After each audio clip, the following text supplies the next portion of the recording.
Alors donc, je vous disais que j'ai le plaisir de vous présenter professeur Nicole Dubuc. Alors, professeur Dubuc est une chercheure chevronnée, une des grandes fiertés de notre école. Elle est directrice du centre de recherche sur le vieillissement. Alors, une infirmière directrice d'un centre de recherche, pour nous, ça aussi, c'est vraiment une grande fierté. Elle a un parcours de recherche, de chercheur qui est reconnu. Certains peut-être d'entre vous savaient qu'elle a reçu le prix Florence pour la recherche. Donc, je pense que ça témoigne de la qualité de sa carrière. Et ce qui est particulier dans les travaux de professeur Dubuc, c'est l'impact que ces travaux ont concrètement sur la population, notamment sur la population des aînés, et tous les liens qu'elle a tissés avec le réseau de la santé ou des travaux qu'elle a menés ont vraiment été intégrés. Vous pouvez penser notamment au profil ISOSMAF. Je présume qu'elle aura l'occasion de vous en parler. Alors, sans plus tarder, je passe la parole à professeur Dubuc et je vous souhaite une belle conférence. Bien, merci Patricia. J'ai aucune idée de qu'est-ce que vous voyez, donc je relance que si jamais il y a des difficultés au niveau des micros ou du déroulement du PowerPoint, de tenter de nous en informer. Donc, je remercie les membres du RÉSIC qui m'ont demandé de faire cette présentation-là. Oui? Est-ce qu'il y a déjà quelque chose? Donc, je continue. Donc, je disais que je remerciais les gens du RÉSIC qui m'ont demandé de faire cette présentation-là. Ce qu'on m'a demandé, c'était de présenter pour des jeunes, soit des étudiants qui sont aux études supérieures ou de jeunes professeurs, quels étaient les moyens un peu pour les éléments qu'il fallait tenir compte au cours d'une carrière pour développer sa carrière de recherche. Et naturellement, je vais vous faire part de l'expérience que j'ai vécue, mais que j'ai observé aussi, que quand on est directrice de centre, je vois aussi des équipes fonctionner, donc je vois aussi les points qui fonctionnent bien. Donc, c'est pas tous des éléments que moi, nécessairement, que j'ai appliqués. Là, et vous imaginez pas que je réussis à tout faire ça. Il y a des points que je vais vous présenter que c'est aussi parce que justement je l'ai pas fait que je sais qu'il faut le faire. Donc c'est important de comprendre que ces éléments-là. Donc c'est en toute humilité que je vous présente ça. Mais c'est certain qu'il y a même des écrits scientifiques un peu là, qui appuient les présentations à ce niveau-là. Donc en termes de défis, de leçons apprises, ben j'imagine que si bon, tout à l'heure on le voyait bien. Ça arrive à chaque fois, je pense. Excusez-moi, j'ai compris que personne ne voyait le PowerPoint. Ben, est-ce que je continue? Parce que je pense que... Bon, ben, je vais continuer, puis à un moment donné, vous allez voir les diapositives. J'espère que ça ne sera pas pendant toute la présentation, mais bon, de toute façon, il y a quand même une partie d'introduction. Donc, j'imagine que si vous êtes à cette présentation-là, c'est parce que vous êtes curieux, vous êtes passionné. D'abord, quand on veut être infirmière, c'est parce qu'on veut sauver le monde. Et probablement que vous avez dans l'idée, vous faites des études parce que vous voulez probablement être professeur à l'université, quelque chose comme ça. Bonjour. Puis faites-vous-en pas si vous ne savez pas être professeur, il y aura quand même d'autres débouchés possibles. Les études, ça sert toujours à quelque chose. Bon, oui. Il faudrait quand même que moi aussi, je vois ma présentation, ça irait mieux. Je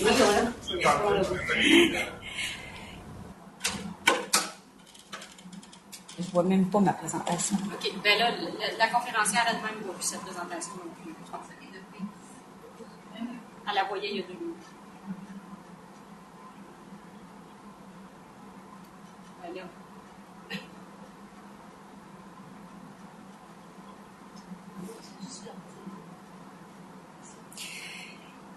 Il va y avoir quelques minutes, là, parce qu'on voit, mais j'ai même plus d'ordinateur devant moi de disponible. Je suis désolée.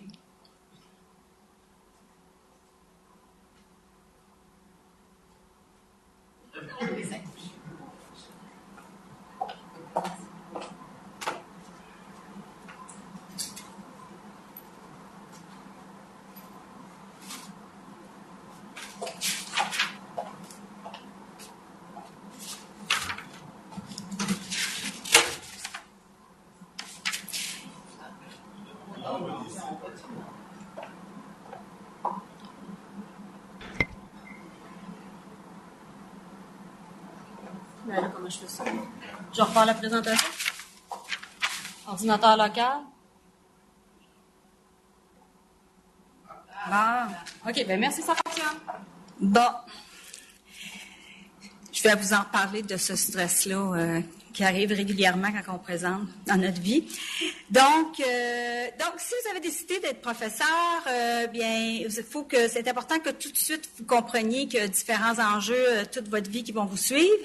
Premièrement, vous allez devoir apprendre à mener plusieurs dossiers de front. Lorsque vous faites vos études, vous avez un projet, puis habituellement, vous n'avez pas trop d'autres activités autour. Mais lorsque vous devenez professeur, vous allez devoir gérer plusieurs dossiers de front. Vous allez devoir naturellement dispenser des cours, diriger des travaux et vous allez voir que je mets ici un peu partout parce qu'il y a toujours des petits à côté. Donc, vous allez avoir préparé vos cours. Ça va vous prendre quelques années pour maîtriser votre contenu, puis lorsque vous allez maîtriser, il sera plus à jour. Vous allez recommencer, puis probablement qu'il va y avoir des nouveaux programmes dans votre école ou dans votre faculté, puis vous allez devoir développer encore de nouveaux cours, des nouvelles approches, parce que les approches que vous utilisiez avant, ça fonctionne plus. Quelques années plus tard, ça prend de nouvelles approches. Donc, c'est toujours un recommencement dans tous les aspects. Donc, vous allez superviser des étudiants, vous allez participer à des comités parce que des comités puis des mandats pour faire fonctionner une faculté, une école ou un département, c'est essentiel. Vous allez, à travers de ça, essayer de réaliser vos recherches. Naturellement, vous allez participer à la collectivité. Puis lorsqu'on est infirmière et qu'on fait des travaux avec le réseau de la santé, c'est certain qu'on va vous demander comme expert éventuellement de venir apporter votre expertise. Donc, vous allez devoir aussi donner de ce temps-là. Et finalement, il faut comprendre que votre performance, elle va être évaluée minimalement sur tous ces aspects-là à chaque année. Donc, il faut vraiment vous fassiez vous habituer que ça fait partie de votre vie lorsqu'on est professeur, c'est les mandats qui vous attendent. Mais finalement, à travers tout ça, si vous êtes ici, c'est parce que vous voulez entendre parler de la recherche, c'est ce qui vous anime le plus. Et ce que j'ai fait, c'est que j'ai regroupé sous 7 points pour, en fait, les défis. Quels sont les défis que je perçois qu'il faut relever? Et je commence dès le début, à partir du moment où vous allez devoir choisir votre environnement de travail.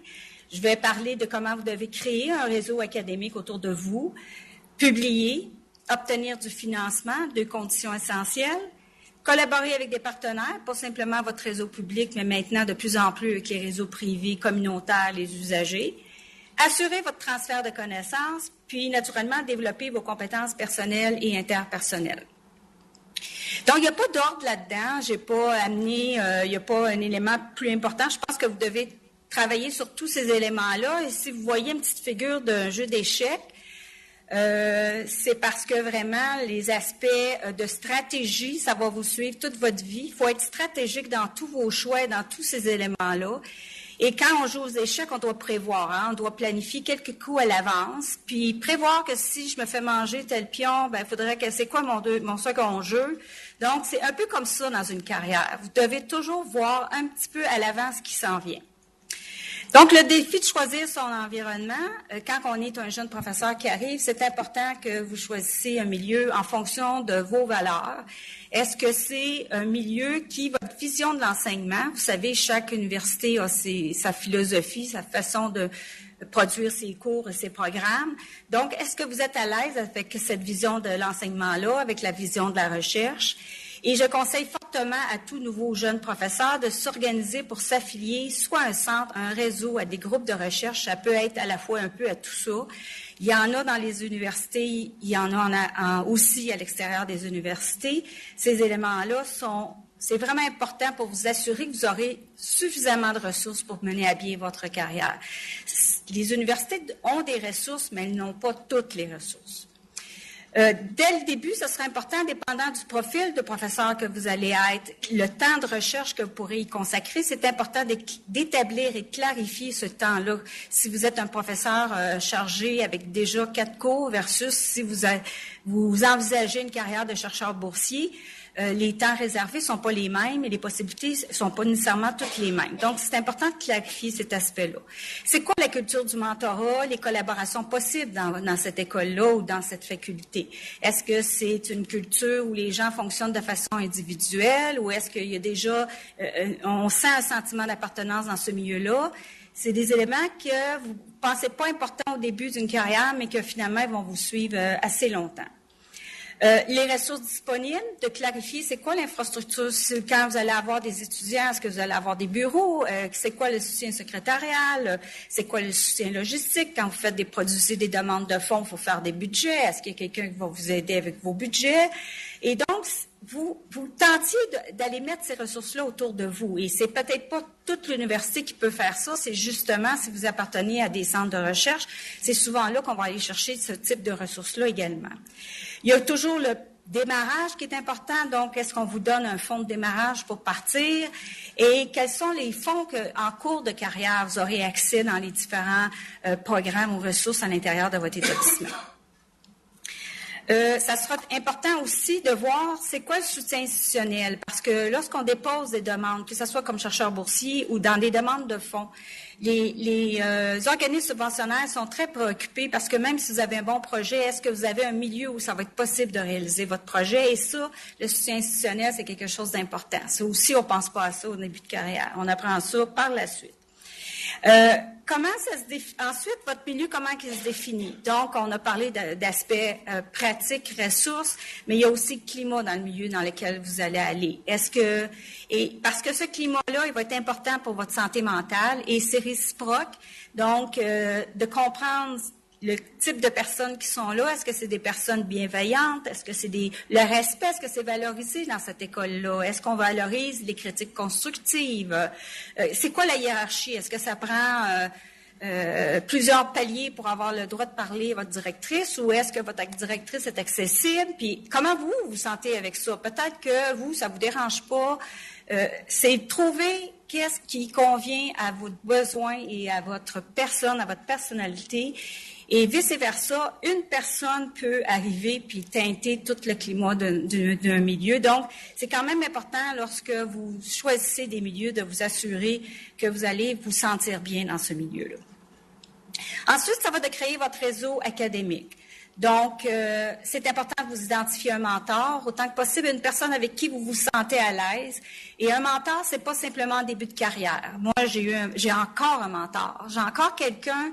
Quand j'ai des moments où je suis pas certaine des décisions que je devrais prendre, je vais valider. Je suis encore capable d'aller voir quelqu'un pour valider.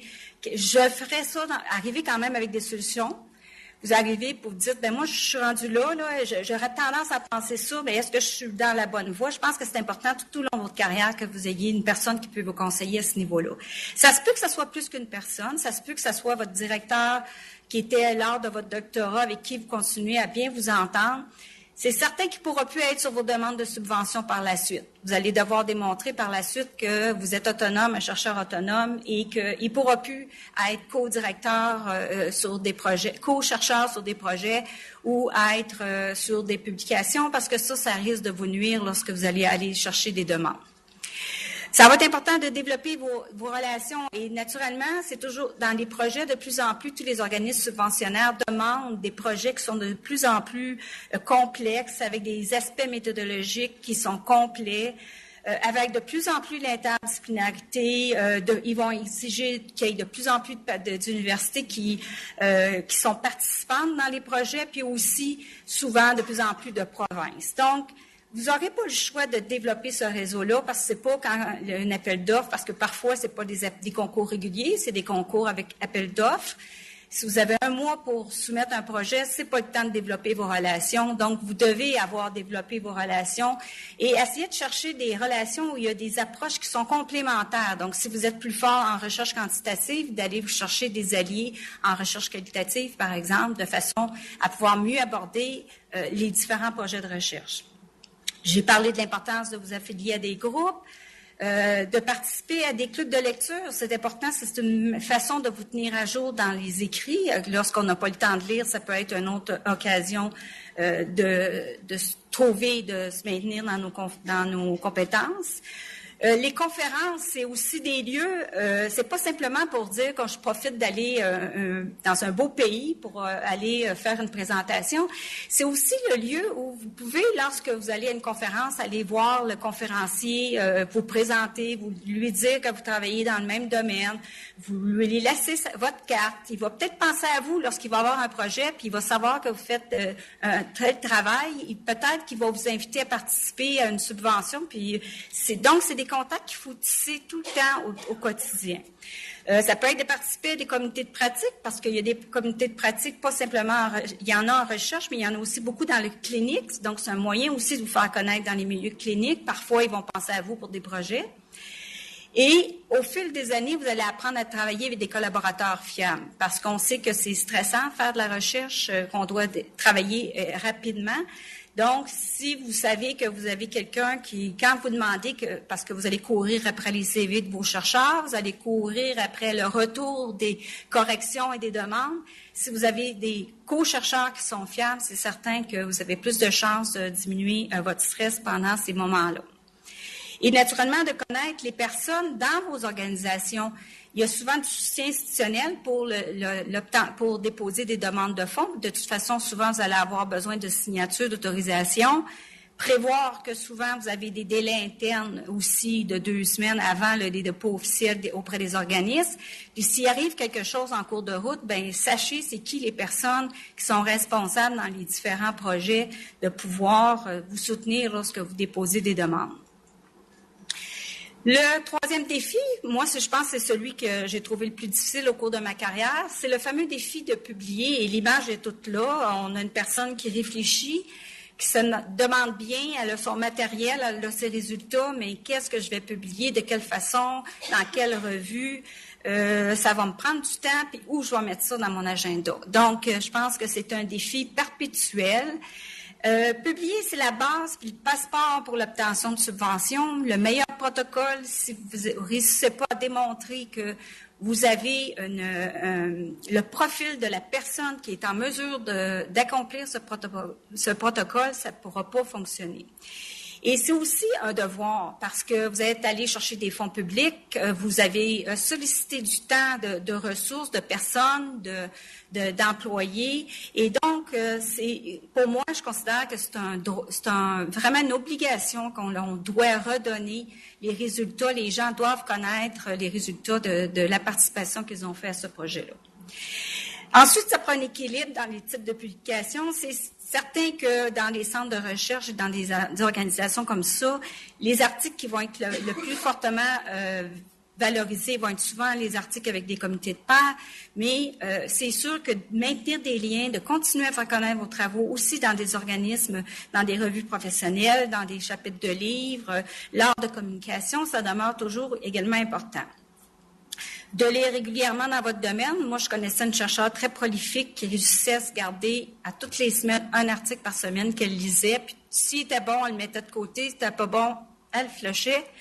Donc, elle gardait, lorsqu'arrivait l'opportunité d'avoir la possibilité d'appliquer sur quelque chose, elle était déjà à jour sur ses écrits. Se réserver du temps de séance sans interruption.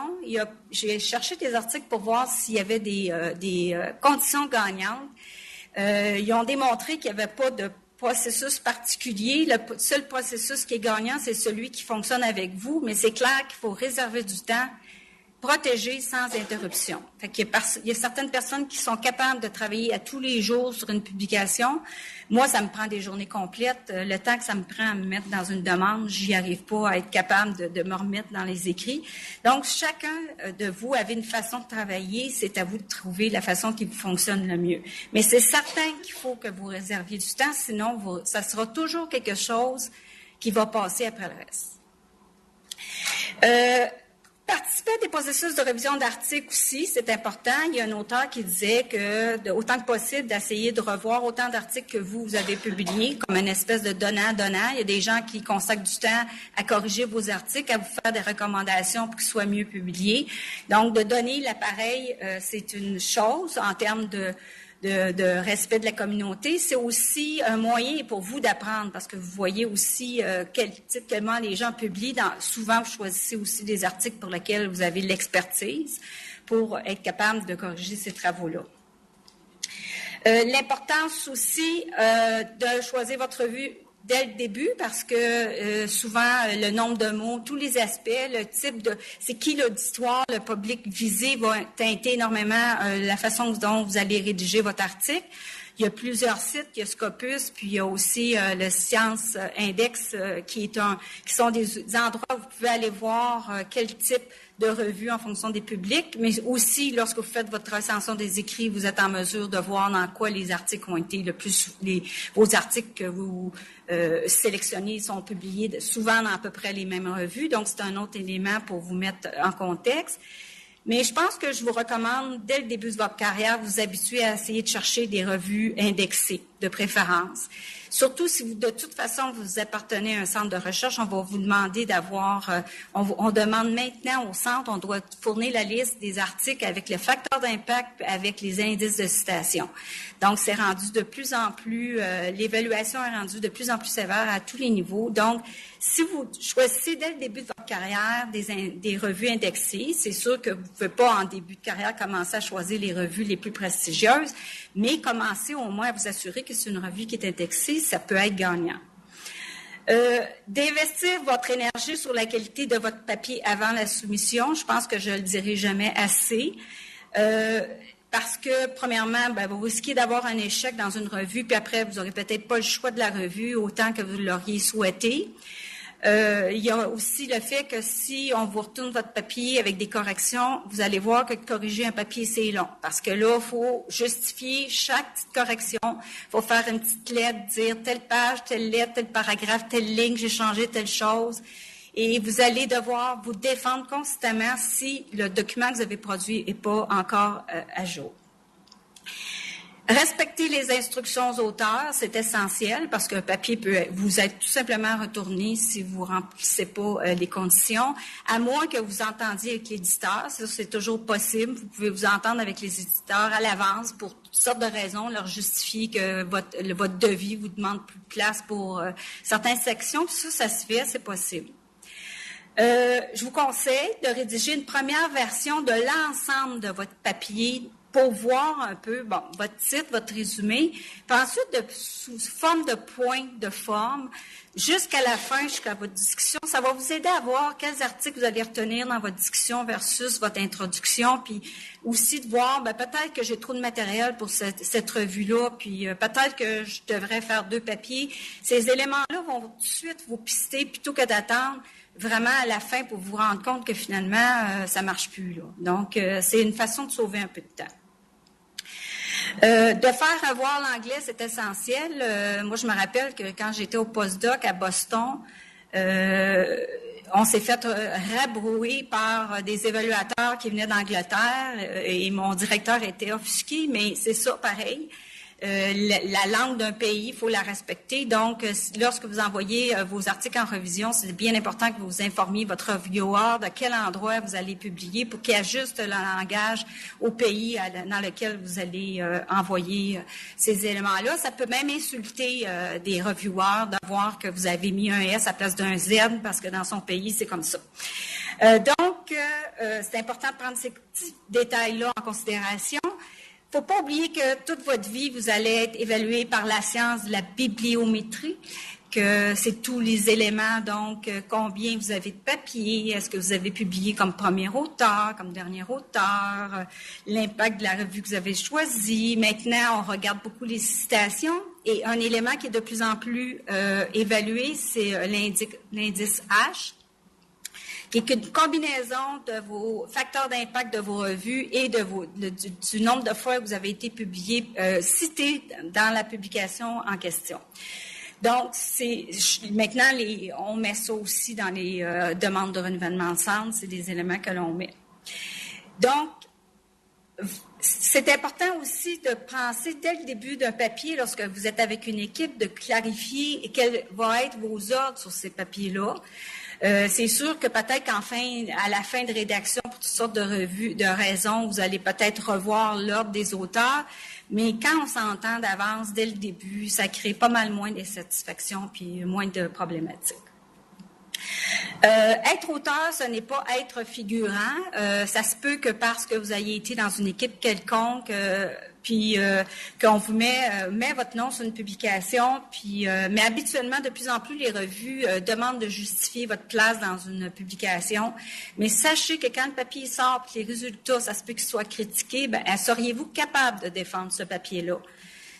Posez-vous cette question-là pour savoir si vous laissez votre nom sur une publication. Apprenez à recevoir des refus.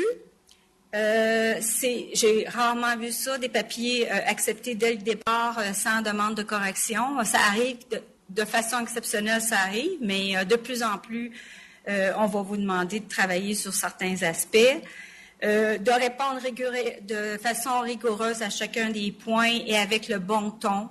C'est pas agréable de recevoir un refus, mais quand même, souvent ce qui arrive, c'est surtout souvent des demandes de correction. Fait qu'on fait les demandes qu'ils nous demandent. Quand on voit que ça n'a vraiment pas de sens, on le justifie parce que peut-être qu'on a mal expliqué quelque chose, puis qu'en l'expliquant mieux, ça va passer. Puis habituellement, ça fonctionne assez bien à ce niveau-là. Je vous conseille de lire un article de Mercier, 2017, un professeur de l'Université Laval qui a fait une revue sur un article sur « Méfiez-vous des prédateurs ». Vous savez, de plus en plus dans notre réseau, on a des difficultés. Lorsque vous avez une revue, là, j'imagine que vous avez plein de courriels de gens qui vous demandent de participer à une revue. Puis c'est drôle, mais ils ont toutes sortes de sujets dans leur revue. Ça passe de la personne âgée jusqu'à l'enfant. Ça touche la recherche fondamentale, ça touche à peu près tous les sujets. On vous donne souvent des très courts délais pour les soumettre, mais on vous assure que ça va être révisé très rapidement. Alors que dans les revues normales, moi, la moyenne, c'est environ 2 ans maintenant que ça prend pour qu'un papier sorte. Donc, certaines revues assurent un 6 mois, mais ces revues-là sont aussi très exigeantes avec très haut facteur d'impact. Donc, les processus rapides, on peut se questionner parfois. Parfois, il va y avoir des charges, ils vous le mentionneront même pas. Vous allez le savoir une fois que votre article va être accepté, fait que c'est une façon de vous coincer un peu. C'est souvent des open access, puis souvent c'est les courriels qui vont vous demander de devenir éditeur, qui vont vous dire on a vu vos travaux dans telle affaire, puis on sait que vous seriez bon sur là-dessus. Puis, mais rarement ils vont vous demander d'évaluer de leur papier. Fait que ça, c'est tous des signes que vous devriez faire attention pour éviter de publier dans ce type de revue-là.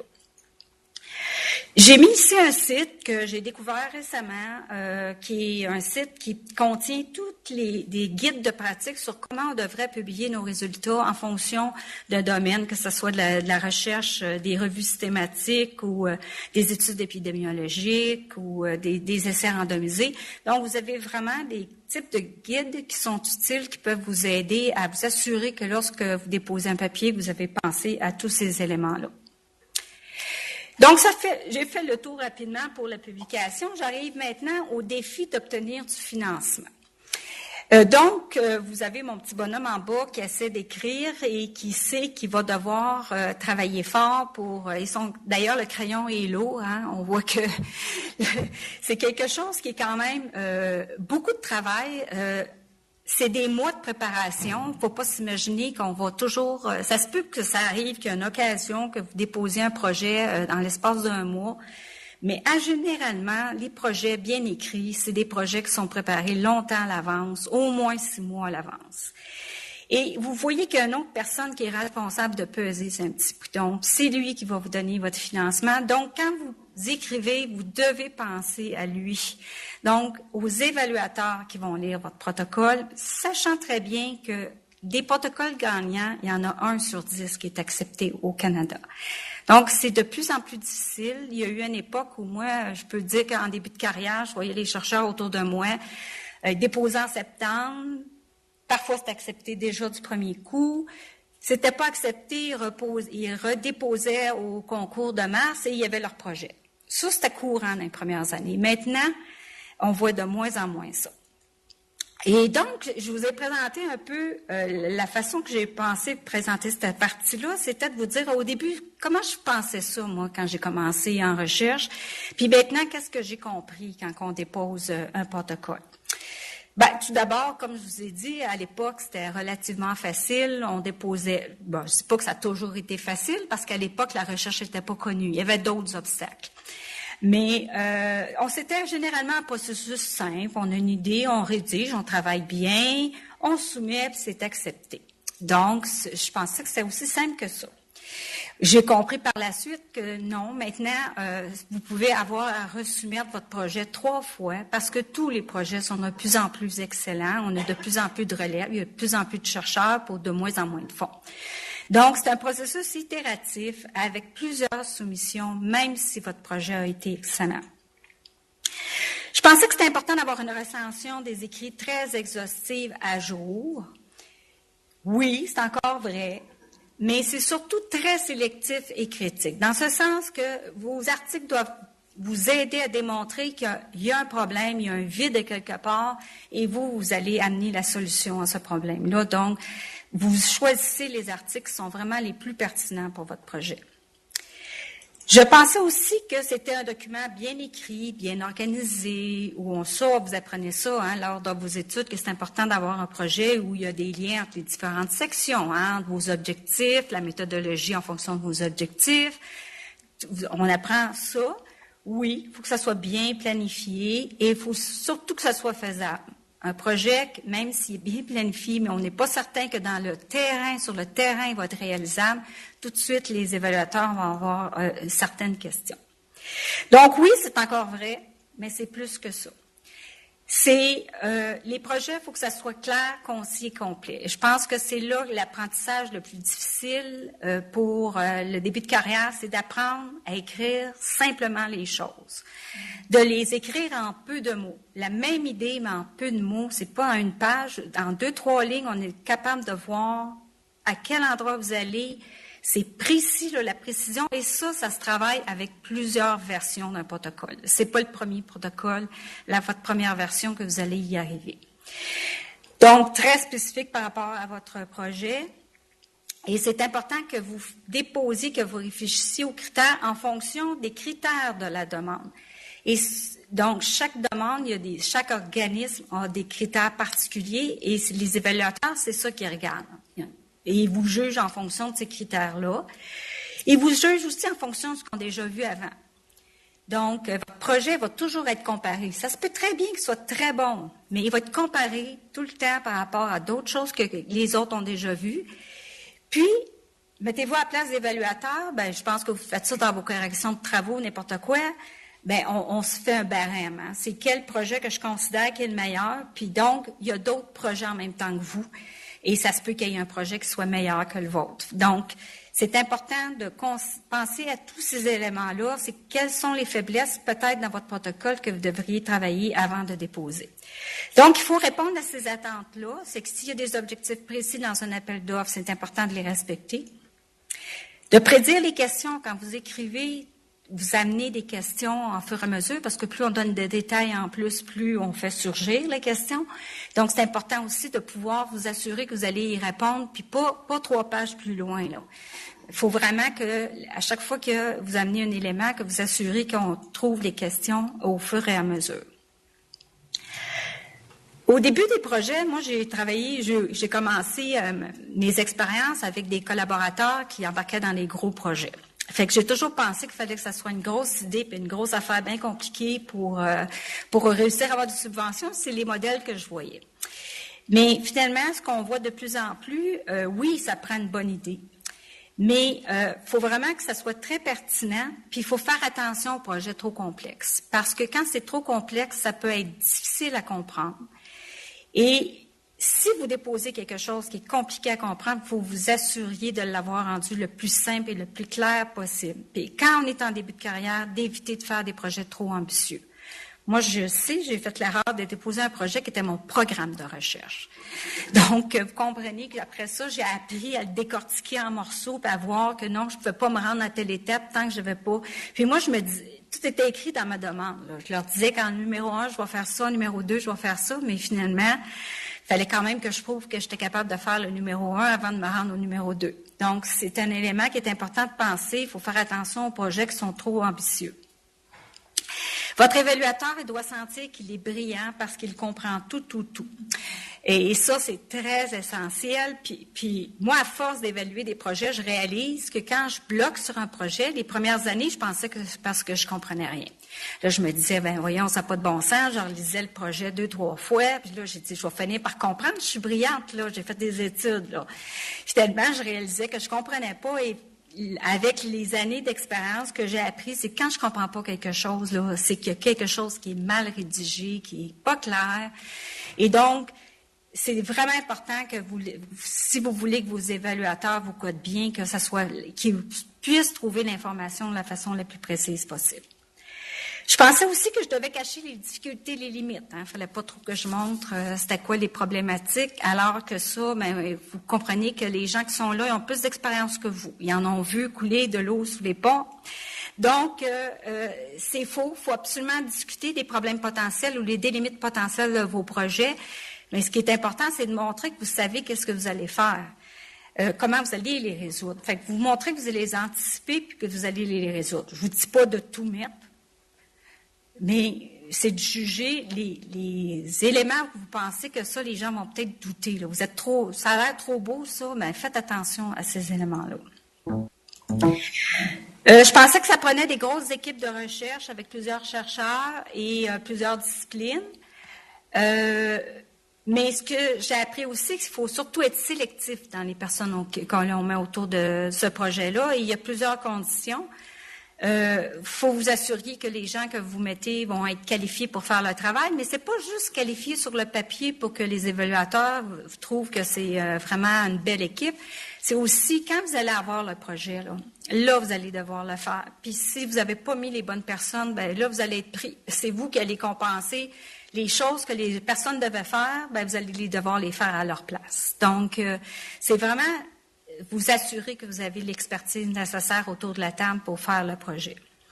Les expertises complémentaires, je vous en parlais, de toujours réfléchir, c'est quoi la valeur ajoutée de chacun des membres dans votre équipe. De réfléchir aussi, avec le temps, vous allez connaître c'est qui vos compétiteurs qui risquent de soumettre des projets en même temps que vous, surtout lorsqu'il y a des appels de projets. Donc, comment vous allez vous comparer à cette clientèle-là, à ces groupes-là? Donc, et dans la demande, on va vous demander de vraiment décrire l'expertise et le rôle de chacune des personnes. Et c'est là que, juste de mettre des gros noms dans votre demande, là, ça va paraître. Les évaluateurs vont le pister, puis surtout qu'ils vont se poser des questions. Ben là, ça se peut pas, ce chercheur-là, je le connais, il est à peu près partout, il est sur tel programme, j'ai de la misère à croire qu'il va faire ça en plus.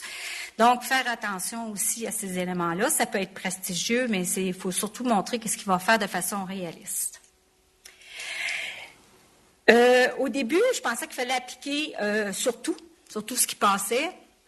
Parce que j'aurais senti que je n'étais pas assez bonne si j'appliquais pas sur tout ce qui passait. Finalement, j'ai appris que oui, il fallait appliquer régulièrement, mais pas sur tout. Parce qu'il faut pas vous oublier qu'il faut aussi publier. Donc, vous pouvez pas tout faire en même temps. Fait qu'à un moment donné, ça se peut que vous appliquez pas sur toutes les possibilités, que vous allez travailler à enrichir votre CV pour être en mesure d'aller appliquer sur des demandes de subvention. Parce que, comme je le dis, lorsque on dépose des projets, c'est pas simplement le protocole que les gens vont regarder. Ils vont regarder votre CV, ils vont regarder c'est quoi la congruence de cette demande-là avec vos compétences. Est-ce que vous êtes vraiment la personne là, pour mettre en œuvre ce projet-là? Et donc, maintenant, il y a beaucoup de choses que j'ai appris et que je vais résumer ici. Premièrement, vous allez devoir apprendre à identifier des sources variées de financement au fil des années. Il faut vraiment avoir beaucoup d'imagination. Lorsqu'il y a eu des périodes difficiles aux IRAC, il a fallu vraiment aller voir quelles sont toutes les autres fondations possibles. Surtout quand on est en début de carrière, les fondations, tous ces organismes-là sont des mécanismes où on peut aller chercher des fonds qui sont souvent moins importants en termes de montant, mais qui sont des leviers importants pour bâtir la carrière avant de pouvoir appliquer des instituts de recherche en santé du Canada, par exemple. Il y a souvent des webinaires qui sont offerts. C'est important de les écouter parce que vous lisez des choses sur le papier, mais par exemple, ils vous demandent tel type de partenaire sur votre demande.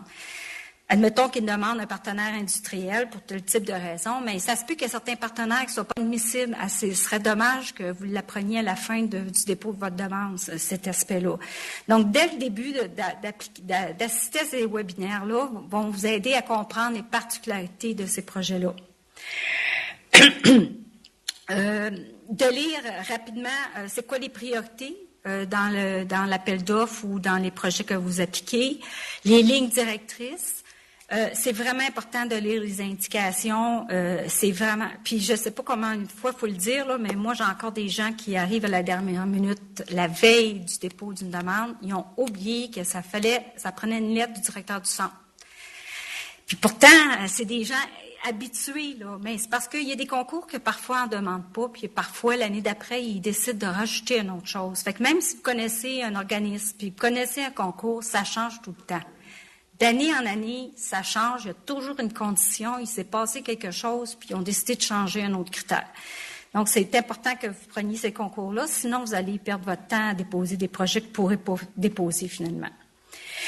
Vous pouvez rassembler vos questions aussi, vous faites le tour, vous regardez vos critères, puis vous appelez les responsables de concours. Puis habituellement, moi j'ai toujours eu, bon, ils vous répondront peut-être pas la journée même, mais habituellement, c'est vraiment très intéressant de voir. Ils vont prendre du temps pour vous expliquer des choses. Puis ça, c'est des services qui sont disponibles. L'exercice à faire, c'est de toujours prendre la grille. Excusez, j'ai oublié d'amener de l'eau, moi.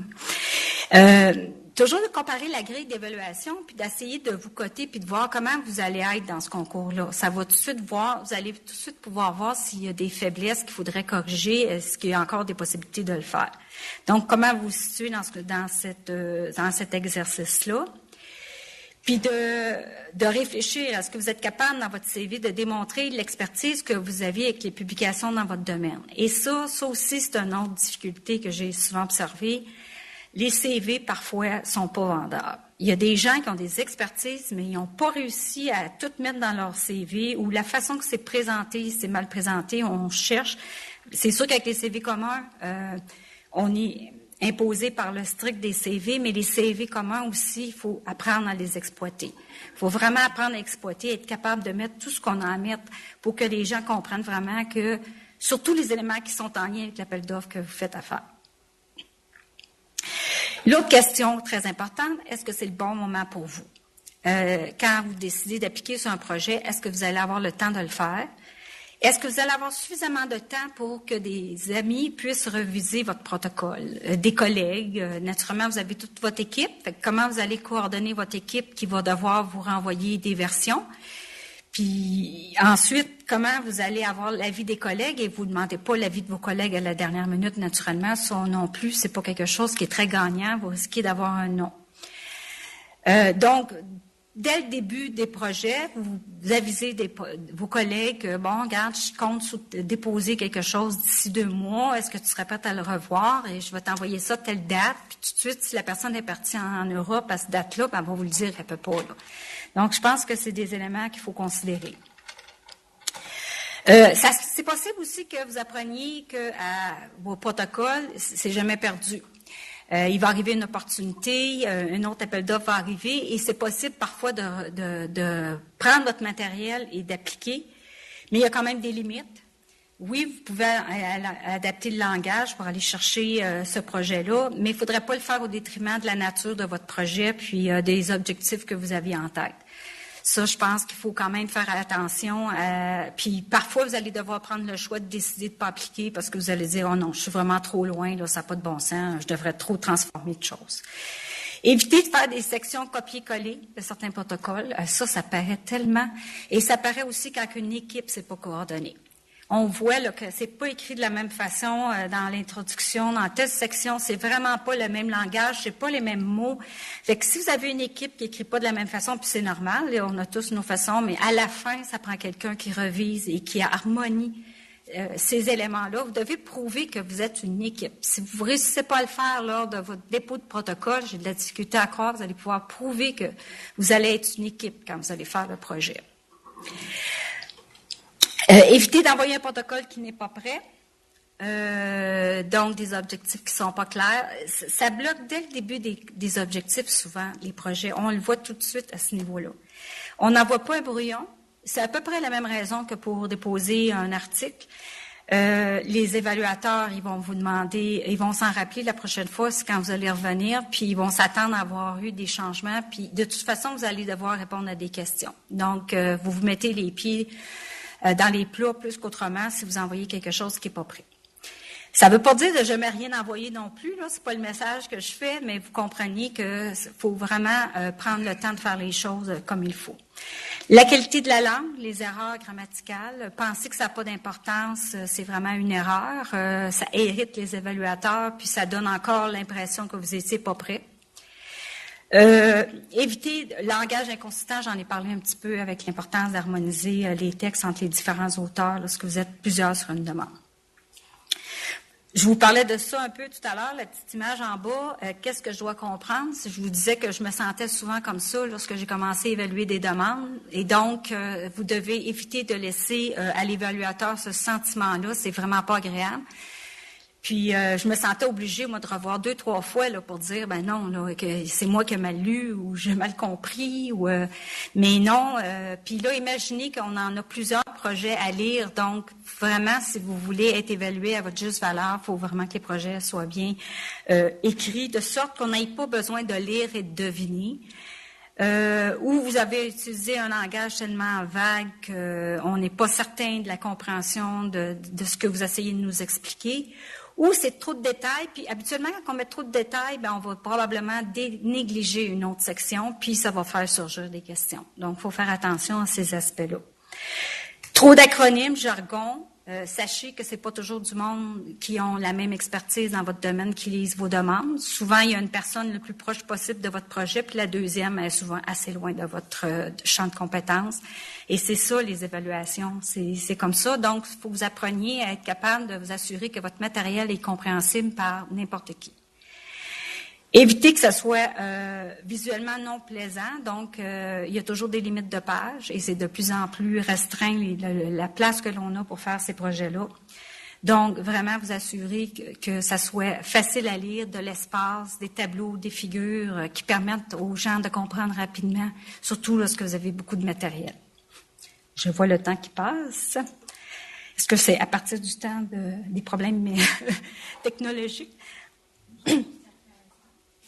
En principe, c'est jusqu'à 13 heures. Bon. Bien, probablement que je vais les passer rapidement encore plus les dernières sections, mais au pire aller, les gens auront les présentations de disponibles PowerPoint, donc vous pourrez quand même aller lire la plupart des éléments. Parce que là, avec 10 minutes, je ne pourrais pas passer l'ensemble des autres points. Sur les leçons par rapport toujours au programme de subvention, vous rappelez que l'argent suit l'argent. Donc, si vous avez eu des projets précédents, des subventions précédemment dans vos anciens projets, vous avez plus de chances de recevoir du financement dans le même domaine. Si vous avez fait des études préliminaires, si vous avez fait des petits projets pilotes qui ont été réalisés, ça vous permet de donner une preuve comme quoi vous avez déjà touché à ça et que vous pouvez donner la confiance à l'évaluateur que oui, vous êtes en mesure de faire ce projet-là. Et ça aussi, vous devez parler de ces éléments-là dans votre protocole. Donc, vous faites partie de la recension des écrits. Là, si vous avez travaillé là-dedans, mais dire notre équipe a démontré que tel facteur était associé à tel élément, ça montre aussi que vous connaissez votre domaine. Les preuves du soutien institutionnel, ça aussi, je vous en avais parlé tout à l'heure. Toutes les sections d'une demande sont importantes. Ne pas penser qu'il y a une section qui est moins importante qu'une autre. Et dépendant des évaluateurs, il y a certaines personnes qui peuvent accrocher plus sur une partie qu'un autre. Éviter de placer des informations qui sont impertinentes dans les annexes. Beaucoup de personnes ne lisent pas les annexes. Donc, oui, ça peut être utilisé pour mettre plus de contenu, détailler des éléments, mais il ne faut pas que vous fiez aux annexes pour faire évaluer. Les budgets, pensez très tôt à votre budget. Moi, si j'avais fait mon budget la première fois, j'aurais réalisé que mon projet me coûtait 1 million. Donc, j'aurais vu que c'était pas réaliste de déposer un projet de cette ampleur-là. Donc, vous commencez très tôt à avoir une petite idée des ressources que ça prend pour faire le projet. Tout de suite, ça va vous donner un indice de votre projet en termes d'ambition, si ça a du sens ou ça n'a pas de sens. L'obtenir les lettres de soutien. Les lettres de soutien sont importantes. Ça pourrait être appuyer la pertinence du projet, et ça dépend là, vraiment, chacun des concours a ses exigences à ce niveau-là. Ça peut être pour préciser le rôle des partenaires que vous allez avoir dans les projets. Ça peut être pour les ressources et les services que votre centre de recherche, par exemple, est prêt à offrir. Et ces lettres-là, autant que possible, il faut les préparer pour les gens et éviter de faire une lettre standard pour tout le monde. Ça, on le voit bien, là, que c'est... Parce qu'il faut quand même que vous préparer de la lettre pour aider la personne à rapidement ajouter ces petites spécificités, puis s'assurer là, que les lettres soient personnalisées autant que possible. Et ne pas les demander à la dernière minute. Demandez à des collègues non impliqués de lire vos projets puis de vous donner des critiques constructives. Et soyez pas effrayés de resoumettre. Le pire, c'est d'avoir un non, mais ça, on apprend ça, là, des échecs puis des non, ça fait partie de la carrière d'un chercheur. À partir du moment où on accepte ça, ça va mieux parce que sinon, vous allez être malheureux. Si vous avez un refus, donc, d'apprendre que mettre votre projet sur la glace pour quelques jours, puis comprendre aussi qu'avec le temps, faites-vous-en pas, là, vous allez finir par avoir votre projet. Donc, soyez pas découragés par la décision, il faut garder le moral, puis il faut surtout pas le prendre personnel. Il n'y a rien de pire que ça. C'est le protocole, ça ne veut pas dire que vos travaux n'ont pas de mérite, donc c'est vraiment important. J'ai vu des gens, moi, qu'après des premiers refus, ont arrêté complètement leur carrière, alors que ça fait partie du processus c'est pas facile à gérer pour l'apprendre, mais c'est vraiment quelque chose qui est important. Donc, ça va être l'histoire de vie de chercheur. L'impression des évaluateurs, lorsque vous allez recevoir les évaluations, premièrement, vous allez voir la teneur, est-ce que ça vaut la peine que je resoumette à quel point vous avez été évalué de façon positive ou négative, là. Il y a quand même cet élément-là. Mais j'ai souvent vu, moi, des gens vraiment se rebiffer puis dire, là, ça n'a pas de bon sens, l'évaluateur n'a rien compris. Mais je pense que vous devriez vraiment vous questionner quand personne n'a rien compris, pouvoir effectivement, peut-être que la partie que vous avez pensé que vous compreniez très bien, peut-être que les autres ont de la difficulté et que si c'était mieux décrit, les gens auraient mieux apprécié cet aspect-là. Lorsque vous resoumettez, naturellement, d'indiquer clairement les problèmes que vous avez réglés dans cette soumission-là. De cultiver une relation face aux organismes subventionnaires, une relation positive, puis ça, c'est en participant à des comités d'évaluation. Puis ça, il manque pas d'opportunités. Dès le début, on est sollicité pour participer à des comités d'évaluation. Et c'est là-dessus que vous allez voir comment ça fonctionne, puis c'est là-dessus que vous allez voir qu'il y a du bon monde en arrière de ça, là. Les gens sont pas là pour vraiment démolir. Les projets sont là pour essayer de soutenir la relève, puis habituellement, les critiques qui prennent, surtout quand quelqu'un prend la peine d'écrire des critiques, moi je suis beaucoup plus inquiète quand on m'écrit rien. Quand les gens prennent le temps d'écrire quelque chose, c'est parce qu'ils veulent vous aider à faire améliorer votre projet. Donc, prenez ces critiques-là comme des critiques constructives. Je vais juste dire, étant donné qu'il me reste 3 points, je n'avais pas anticipé les difficultés technologiques. Je vais passer rapidement sur les 3 derniers points. Donc, le défi de collaborer avec les milieux de soins, je pense que quand on est dans le domaine des soins infirmiers, il faut comprendre que ces éléments-là, c'est essentiel. Faut comprendre aussi, je pense qu'il y a une mentalité qui a changé avec les années. On sait de plus en plus que les milieux de soins, le chercheur, il n'est pas le seul dispensateurs et de la connaissance. C'est vraiment, c'est toutes les personnes qui sont sur le terrain, les partenaires de différents niveaux qui sont les personnes qui vont vous aider à faire avancer les connaissances. Donc, c'est important de créer des liens avec vos milieux cliniques. C'est pas quelque chose qui se fait rapidement, c'est quelque chose qui prend du temps. Mais c'est vraiment important de commencer à créer des liens, de les impliquer dans vos projets autant que possible. Et ça va favoriser le transfert de connaissances éventuellement parce que vu qu'ils vont avoir participé à vos projets, ils vont vous avoir donné les bonnes idées. Ils vont vous avoir préparé aussi à adapter ce que vous pensiez faire. Et donc, il y a plus de chances que lorsque ça revienne, que ça soit adapté aux besoins du terrain. Et la raison de développer des partenaires, je vous disais qu'il faut dépasser les partenaires publics de plus en plus. C'est sûr qu'on a l'occasion comme infirmière d'avoir... moi, je pense que c'est une chance. Hein, je dirais, j'ai des chercheurs de toutes les facultés, puis on est en santé, on est quand même chanceux d'avoir un réseau de partenaires publics qui peut nous aider à subventionner des études quand ça va pas bien. Il y a encore des possibilités d'avoir du financement ou au moins d'avoir... Parfois, il n'y a pas un financement direct, mais il y a des ressources. Il y a des façons de pouvoir participer à des projets puis de faire avancer notre recherche, même si on n'a pas toujours une subvention d'un organisme subventionnaire. Je pense que c'est une chance. Mais de plus en plus, il faut se préparer qu'on nous demande d'avoir des partenaires des secteurs privés, dépendant de notre projet, notre sujet de recherche. Si des organismes communautaires ne sont pas là, ça va être mal perçu, ou des usagers ou des personnes en fonction de la clientèle qui est visée par nos projets. Il faut comprendre que c'est une confrontation de deux mondes, hein, puis 2 mondes, puis 3 et 4. Donc, la notion de temporalité, nous, ça nous prend quand même un certain temps. Il faut écrire un protocole, il faut le faire passer au comité d'éthique, il faut savoir la convenance institutionnelle. Il y a quand même beaucoup d'étapes qui nous demandent, c'est pas facile de pouvoir réaliser un projet. Et ça, c'est important que les partenaires comprennent que nous, on doit passer par ça. Et parfois, ils voudraient nous aider à passer plus vite. Puis, oubliez pas qu'on a des règles éthiques à respecter. Que parfois, on aurait le goût de passer plus vite, mais il faut faire attention aux solutions qu'ils nous proposent parfois parce qu'on pourrait tomber dans certains pièges. Le langage de communication, le chercheur, c'est pas lui que la science infuse. Donc, la façon que vous adressez à vos partenaires, c'est aussi important. Ces gens-là sont là pour travailler avec vous, mais ils sont pas là pour travailler pour vous. C'est une notion qui est importante et je pense qu'il faut vraiment faire attention à cet aspect-là. Pour vous, ça va être des possibilités de faire avancer vos projets, de soutenir des étudiants, faire d'autres publications, vous allez avoir accès à des ressources. Puis pour eux, ça va leur donner, parfois, ils n'ont même pas les moyens d'avoir certains milieux, surtout des petits milieux souvent. Si vous êtes capable de leur apporter une expertise, eux, vous allez les aider à répondre à un problème. Et ils vont aussi être contents de pouvoir diffuser qu'ils ont adapté des bonnes pratiques grâce à une participation à vos projets de recherche. Donc, c'est toujours valorisé de la part des milieux. Je vais passer rapidement à cet aspect-là.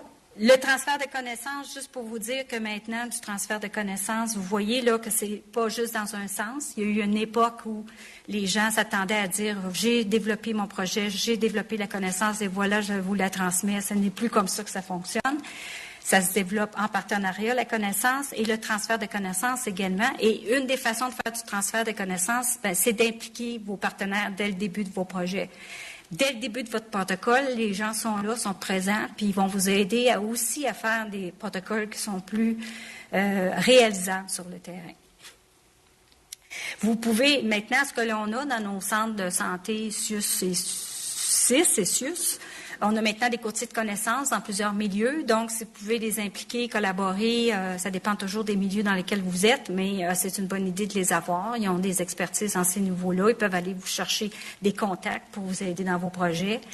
Et vraiment, dans vos sections, toutes les sections, de plus en plus, les organismes subventionnaires ont des sections de transfert de connaissances et ça doit vraiment dépasser la simple production de conférences et de publications. Là, ça, on s'entend là, que c'est pas là-dessus que vous allez gagner des points si vous vous limitez à cet aspect-là. Donc, ça va être dépassé aussi avec du matériel. Ça se peut que vous ayez un objectif, que ce soit de produire un matériel. Et votre matériel pédagogique, bien, naturellement, on le sait maintenant que c'est plus simplement de la connaissance qu'on doit viser, mais c'est du changement, c'est de l'agir. Puis ça, c'est pas simplement par des approches de documents à lire. Il y a des aspects qu'on doit rendre les utilisateurs de plus en plus actifs pour que les gens puissent s'approprier des changements de pratique. Et le dernier, pour terminer, c'était le défi de développer vos compétences personnelles. Puis, dans le fond, ce que j'ai repris, c'est tous les éléments. Naturellement, ce qu'on veut être, c'est ça, hein, un chercheur qui est disponible, qui est motivé, persévérant. Je pense que c'est la plus grande qualité d'un chercheur, qui est capable de se relever après les coups, puis qui a surtout un bon sens de l'humour. Hein, parce que c'est important, parce que quand vous êtes démotivé, vous allez démotiver toute votre équipe à côté, puis vous ne voulez pas ça. Hein. Puis, vous savez, moi, j'ai la chance d'avoir des agents de recherche qui sont avec moi depuis plus de 15 ans. Puis, j'ai vécu c'est quoi perdre mes agents de recherche. Puis, à chaque fois, je trouvais ça pénible. Donc, j'ai appris que mon comportement était très important pour motiver les gens à rester avec moi tout le long de ma carrière. Je leur fais lire mes demandes de subvention. Ça les rassure qu'il y a de l'argent qui s'en vient. Ça les rassure aussi que je prends en compte leurs commentaires puis qu'ils ont de l'expérience d'avoir fait du terrain puis qu'ils participent à l'équipe. Donc, votre sens de l'humour, ça va être important. Même si on ne l'a pas, puis je sais qu'il faut que je travaille là-dessus quand ça va pas bien puis qu'on est stressé. Mais c'est super important. Les autres éléments, vous les voyez. De toute façon, c'est des éléments. Être critique, pas avoir un esprit d'analyse, c'est tous les éléments quand un doctorat doit déposer une demande de subvention. Les lettres de répondants, ils vont devoir vous évaluer sur ces éléments-là. Donc, vous allez devoir montrer que vous êtes critique et ça va être super important quand vous allez être seul. Vous allez devoir vraiment être capable de faire ça, d'être créatif. Lorsqu'il y a des difficultés qui se présentent, d'être capable de passer à travers ces difficultés-là, de démontrer que vous avez de l'initiative, de ne pas toujours attendre que quelqu'un vous le demande. Que quand vous avez des occasions de développement, que le monde ne soit pas obligé de vous pousser pour vous dire, ben là, tu devrais peut-être aller là. Vous devriez tout de suite identifier c'est quoi les éléments, les conférences, les formations que je devrais prendre pour développer, pour améliorer mes difficultés. Être autonome, avoir de l'initiative. Donc, ça veut dire toujours prévoir, toujours planifier. Ça veut dire aussi avoir confiance, puis aussi être un petit peu audacieux. À un moment donné, il faut pousser un peu, puis même si vous pensez que vous ne l'avez pas, il faut se lancer parce que sinon, en recherche, on n'avancera pas. Et je vous dirais que les plus gros facteurs qui nuisent au développement d'un professeur, d'un chercheur, même quand on enseigne, c'est si on n'a pas confiance en soi, si on a peur du jugement des autres et si on a la peur de décevoir, ben, on risque d'avoir beaucoup de difficultés. C'est 3 éléments sur lesquels toute notre carrière, on doit travailler. Toujours se dire, ben là, ouais, mais je suis obligée de dire non, là, mais oui, mais c'est parce qu'après ça, si je me ramasse à le faire et je le fais tout croche, je vais peut-être avoir d'autres problèmes. Donc, c'est vraiment important de faire attention à ces éléments-là. La charge de travail, c'est, je pense, le plus grand défi de la charge d'un professeur. Donc, c'est important de clarifier d'abord vous-même, c'est quoi, vers où vous voulez aller, peut-être même pour l'année en cours de planifier. Moi, cette année, c'est ça que je fais, puis j'embarque pas dans d'autres choses. Si vous l'avez dit avant, c'est plus facile de dire non. Si vous y réfléchissez jamais à ça, vous allez, c'est trop intéressant. Là. Quand on aime la recherche, là, on veut embarquer sur tout. On est sollicité par des collègues. On veut pas les décevoir. On veut embarquer. On veut collaborer. Donc, c'est vraiment important que vous ayez pensé à délimiter à mettre vos limites pendant cette année-là. Apprendre à dire non. Puis, je vous conseille d'aller lire le livre « Apprivoiser son stress ». En fait, il s'appelle « Pour l'amour du stress » de Sonia Lupien. Ça fait quand même quelques années, ce livre-là est sur le marché. Mais vous savez, ciné, c'est exactement la carrière d'un chercheur. C'est est-ce qu'on a du contrôle? Les situations sont toujours imprévisibles. C'est toujours de la nouveauté, puis ça vient toujours menacer notre ego.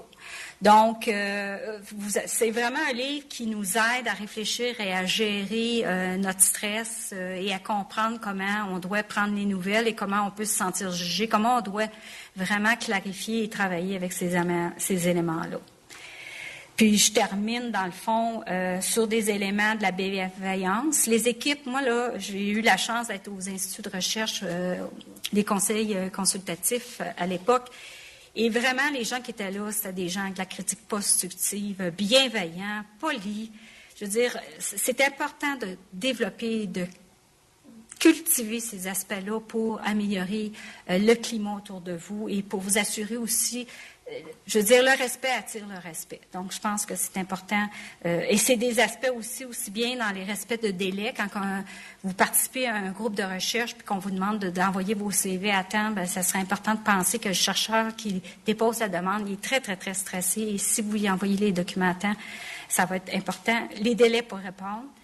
Puis, vous lirez les parties sur les habiletés de communication de gestion. Je pense que la critique constructive, ça ne veut pas dire que vous devez tout accepter, puis ça ne veut pas dire que vous devez tout démolir non plus. Donc, je pense qu'il y a des gens qui ont pris à tort le fait qu'il fallait démolir les choses. C'est pas du tout ça. Il faut comprendre qu'il y a des zones grises. Il n'y en a pas un projet qui est parfait. Il n'y a pas un chercheur qui est parfait. Mais il faut être quand même capable d'être lucide, de voir les forces et les limites. Et puis, le dernier élément que je disais, c'est d'apprendre à recevoir la critique. C'est la chose la plus difficile. Les gens n'aiment pas ça, d'avoir à remettre 100 fois sur le métier, remettez votre ouvrage. C'est toujours comme ça. Puis ça ne veut pas dire que c'est pas bon, mais c'est qu'il y a encore du travail à faire. Donc, j'espère que je n'ai pas démoralisé personne parce qu'il y a quand même beaucoup de choses, mais c'est des éléments que je pense que c'est au fur et à mesure que vous allez intégrer ça dans votre quotidien, que vous allez être capable d'affronter ça, puis surtout de prendre ça qu'un grain de sel. Donc, je vais terminer là-dessus pour laisser la période de questions. Si les gens peuvent... Ça va être disponible? Oui. Merci beaucoup. Là, je ne sais pas trop comment tu gères les questions. Comment est-ce que...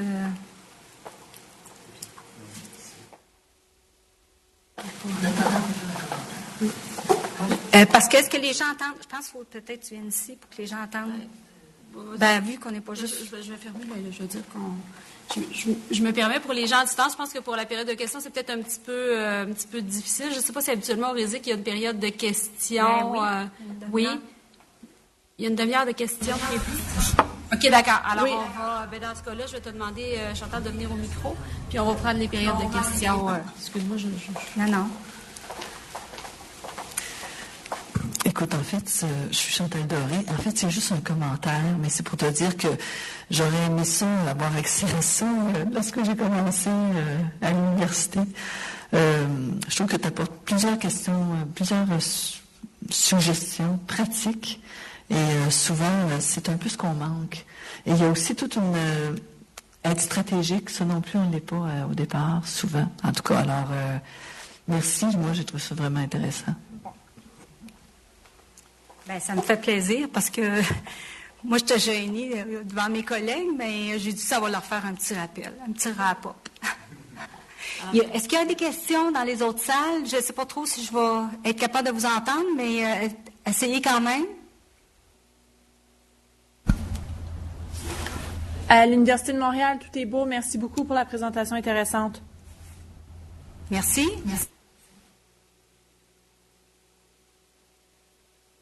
Est-ce qu'il y a d'autres... c'est parce que j'ai pas la liste. C'est parce qu'il devait y avoir... J'ai pas la liste des sites. Peut-être que les sites, je vous suggérais, pour qu'on n'entende pas pendant une demi-heure de temps, est-ce qu'il y a des sites qui pourraient se manifester, dire que si c'est beau ou si vous avez des questions, s'il vous plaît? Oui, l'Université du Québec à Trois-Rivières. Oui, bonjour. Alors, merci beaucoup pour cette excellente présentation. Ça nous guide bien. Je pense que l'expérience a parlé et c'est en recherche dans la carrière de professeur. On n'avait pas vraiment de questions. Je pense que c'était assez clair et merci beaucoup pour votre générosité. Ça me fait plaisir.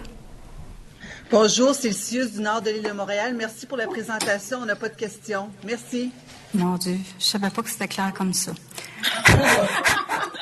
J'ai parlé tellement vite. Bon. Bonjour, c'est le CHUM. On n'a pas de questions non plus. Merci beaucoup.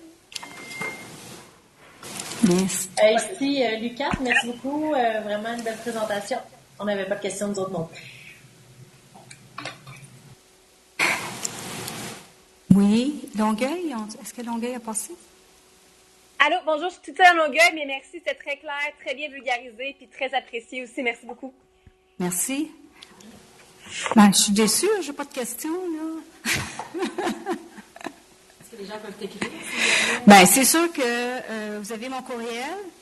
Donc, si les gens veulent m'écrire, ou ben peut-être ça serait plus simple de m'appeler, puis bon, je comprends que je suis pas facilement disponible, mais j'ai une secrétaire, puis vous lui demandez un rendez-vous, puis j'ai un étudiant dans la salle ici là, qui sait comment ça fonctionne. Faut vous demander un rendez-vous, puis je vais vous trouver un petit trou. Si jamais il y a quelque chose, vous avez besoin d'un avis, ça va me faire plaisir de vous répondre. C'est peut-être plus simple qu'un courriel, ça dépend toujours de votre votre demande, puis ça sera, puis c'est humblement, là, je peux pas dire que je suis capable de répondre à tout, mais si je peux vous aider, ça va me faire plaisir de le faire. Est-ce qu'il est resté un autre titre? Oui? Non? Donc, si personne ne se manifeste, je vais comprendre qu'il n'y a pas d'autres questions. Parfait. Bien, merci beaucoup. Moi, je l'ai écrit, là,